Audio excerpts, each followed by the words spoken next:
Islamic গল্প। প্রকৃত ঈমান ও তাওয়াক্কুল। আল্লাহর উপর ভরসা। একবার এক সাহাবী রাসূল সাল্লাল্লাহু আলাইহি ওয়াসাল্লামের কাছে এসে বললেন, ইয়া রাসূলাল্লাহ, আমি আমার উটকে ছেড়ে দিয়ে আল্লাহর উপর ভরসা করব, নাকি এটিকে বেঁধে রাখব?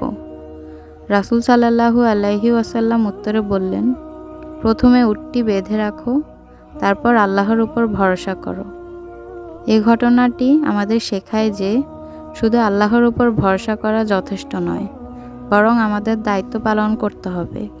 এটি ইসলামের একটি গুরুত্বপূর্ণ শিক্ষা, তাওয়াক্কুল, যা আল্লাহর প্রতি পূর্ণ ভরসা করার পাশাপাশি নিজের সামর্থ্য অনুযায়ী চেষ্টা করার নির্দেশ দেয়।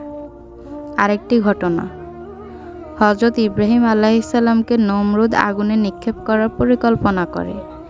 বিশাল এক আগুন জ্বালানো হয় এবং ইব্রাহিম আলাইহিসসালামকে তাতে নিক্ষেপ করা হয়।